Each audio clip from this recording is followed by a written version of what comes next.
When you're really busy, one of the hardest things to do is cook for yourself. But it doesn't have to be that way. Cooking should be really enjoyable, where you come home from a long day at work and use it to relax and maybe listen to some music, or even share the moment with your family. So in this series of videos, we'll be teaching you different recipes that you can use to prep ahead of one night and take out of the refrigerator or freezer one night when you're really busy. So let's get started.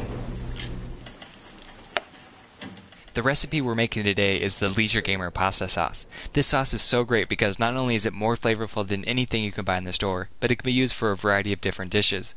You can serve it over any kind of pasta, make some kind of lasagna, or maybe even create some mini pizzas with some sliced Italian bread and cheese. The best part is that it can be cooked ahead of time, so you can take it out of the freezer on those busy nights. For equipment loadout, we'll need three simple things: a cutting board, a good knife, and a large pot. These are pretty staple pieces of equipment, and we'll be using a lot of them in future Leisure Gamer recipes. I would highly suggest investing in them if you haven't already.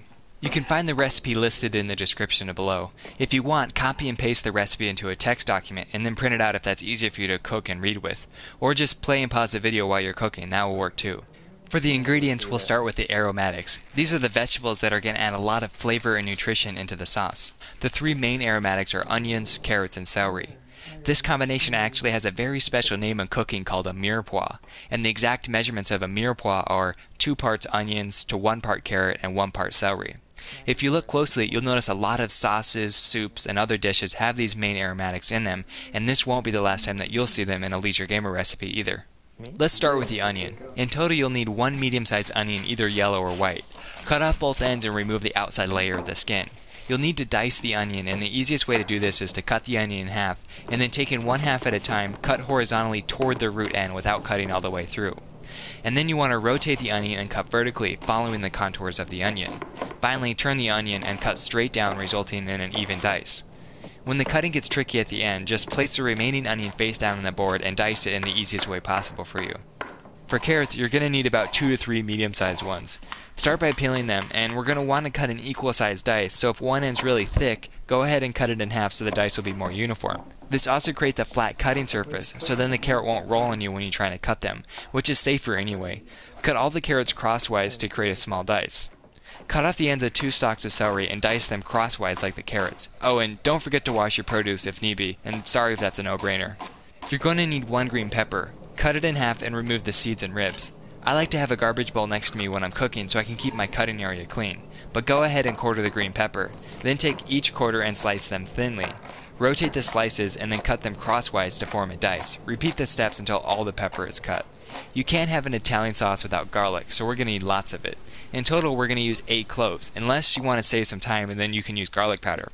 If so, read the conversion on the back of the package, but it should be about 1/4 teaspoon of powder per real garlic clove. So in this case, 2 teaspoons of garlic powder should do it. If you're using real garlic, remove the cloves from the husk, and then use the flat side of your knife to press down on the clove. This should crack the skin enough to allow you to slip out the clove easily. Then cut up the cloves until you have an even-sized mince. For the other ingredients, we're going to need about 1 pound of ground Italian sausage. Depending on your grocery store, you could find this at the meat counter or in the freezer aisle. If you use frozen, make sure you thaw it completely before cooking. For the spices, you're going to need 2 tablespoons sugar, 2 tablespoons dried oregano, 2 tablespoons dried basil, 1 tablespoon salt, and 1/2 teaspoon of black pepper.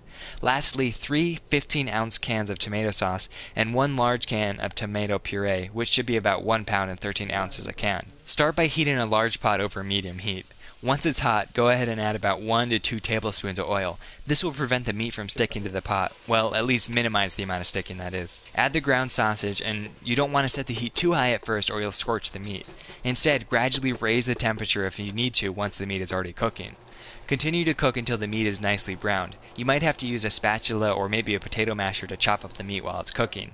Once browned, remove it from the pot and reduce the heat back down to medium if you had it cranked up any higher. So now you're left with a pot that has lots of browning on the bottom. So you can use either white wine or water to deglaze the pan and release all the savory flavor. Simply pour a little bit of liquid into the pan while it's hot and stir quickly. This loosens the browning so it releases from the metal. Now add in all your vegetables and stir. As with the meat, you might have to gradually raise the temperature once all the vegetables are in the pot. Cook until the onions have begun to sweat and the carrots and celery are starting to soften. Simmering the sauce later on will help soften the vegetables more, but you don't want to have crunchy carrots, they need to be cooked. Start boiling some water for pasta, and add in the salt, which both lowers the boiling point of the water, which is going to save you some time, but it also adds some flavor to the pasta. Once the vegetables are done cooking, you can start to add the meat back into the pot and begin to pour in the tomato sauce and the puree as well. Rinse out the cans with some water if need be, and the extra moisture isn't going to ruin the sauce. You can always reduce the sauce through evaporation if it's too watery, just don't overdo it with the can rinsing. Now stir to bring the sauce together, then add in the spices. Stir again and let the sauce get hot. Now go back to the boiling water and add in the pasta. As it cooks, stir or reduce the temperature to keep the water level under control. Strain and rinse the pasta in cold water once it's done. When your sauce begins to boil, reduce the heat to low and let it simmer. At this point it's ready to eat if your pasta's done, or you can let it simmer for a while. Real Italian grandmothers let their sauces simmer all day long, I'm not kidding. Depending on how many people you fed, you'll have plenty of leftovers, so go ahead and freeze it, or maybe refrigerate it if you want to try another variation the next night. If you have any questions, please post in the comments below, but we hope you enjoy the sauce and we'll be looking forward to hearing how it turns out for you. Alright, Leisure Gamers, see you next time.